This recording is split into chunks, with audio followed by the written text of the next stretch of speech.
students, today's lesson is on writing and graphing inequalities. So to start with, let's go ahead and get a key vocabulary term written down here, and that's an inequality. An inequality is a mathematical sentence that compares expressions, and it contains the symbols less than, greater than, less than or equal to, or greater than or equal to. Let's look at some examples of how we would use those symbols. So this symbol we usually refer to as less than. It also can mean fewer than, so those two phrases are synonymous. If you see less than or fewer than, that's going to key you in that this is the symbol you're using. Greater than could also mean is more than. Those two are synonymous as well. Less than or equal to could also mean is at most, meaning is not more than that much. So is at most or is no more than is the same thing as less than or equal to. And then this symbol greater than or equal to also means is at least or is no less than. So it means it's more than that amount or equal to, but it's at least or no less than. So you're going to see a lot of these phrases and you're going to have to figure out which symbol it is we're talking about. All right, so we're going to come back to the rest of the vocabulary in a few minutes, but let's start with an example of writing an inequality. So if we have this phrase, a number q plus 5 is greater than or equal to negative 7.9. So to write this word sentence as an inequality, we're just going to break it apart. So a number q plus 5 just means q plus 5. And then greater than or equal to is this symbol here, and negative 7.9. This was a pretty straightforward one. We're going to be doing more practice with these and breaking apart the word sentences to look at each part of it so that we could write an inequality.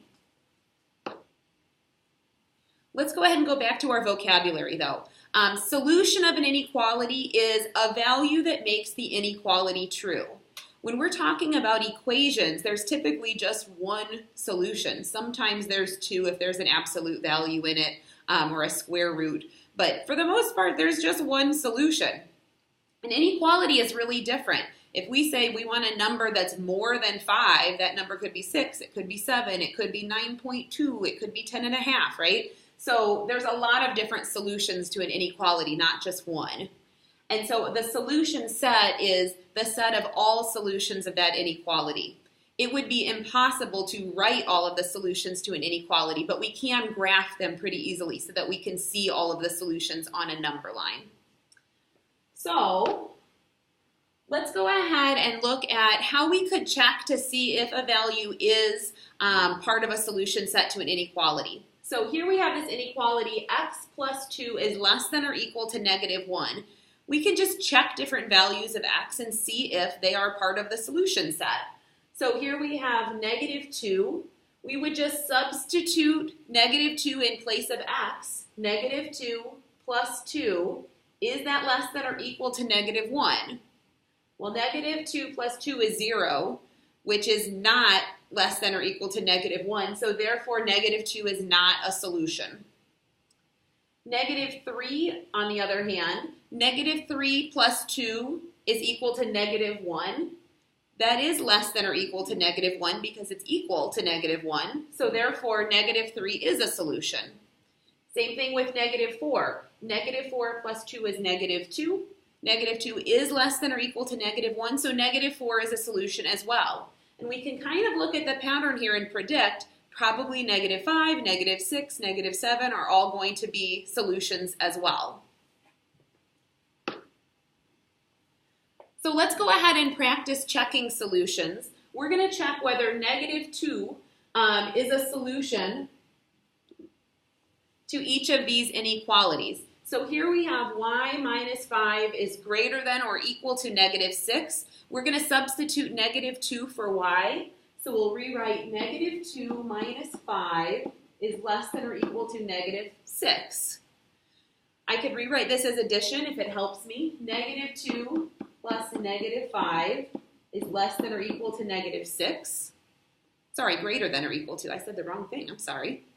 Negative 2 plus negative 5 is negative 7 is greater than or equal to negative 6. And let's think about that, whether that's true. Negative 7 is less than negative 6. So no, this is not a true statement. Let's go ahead and try the second example. Negative 5.5 times negative 2 is less than 14. Let's simplify this. 5.5 times 2 is 11. And this would be positive 11 because it's negative times negative. 11 is less than 14, so yes, negative 2 is a solution to this inequality. Last key vocabulary term. The graph of an inequality is a way to show all of the solutions of the inequality on a number line. So, like I said earlier, we could not possibly list every solution because there's an infinite number of solutions, but we can show on a number line to see whether a number falls within that solution set. So here's an example. If we want to graph y is greater than negative 8, we're going to shade any value of the number line for which this statement is true. So any number that is part of the solution set for this inequality is going to be shaded. So we know that negative 8 is going to be an important part of this graph. And we know that negative 8 is not a solution. Negative 8 is not greater than negative 8. If it was greater than or equal to, then it would be. But because it's greater than, negative 8 is not a solution. So we're going to put an open circle on negative 8 to show that negative 8 is not a solution. And then we're going to shade everything either to the left or to the right of this number. And so we have to think about which direction to shade. And I always think that putting 0 in is a really good way to test to see which direction to shade. So let's test 0 and see if 0 is a solution. 0 is greater than negative 8. That is true. So that means all of these numbers to the right of negative 8 are going to be true. We can test a few more if we want to. Negative 4 is greater than negative 8. 2 is greater than negative 8. Anything to the right of negative 8 will be a solution here. All right. All right, that is it. So go ahead and try a few on your own, and I will see you soon.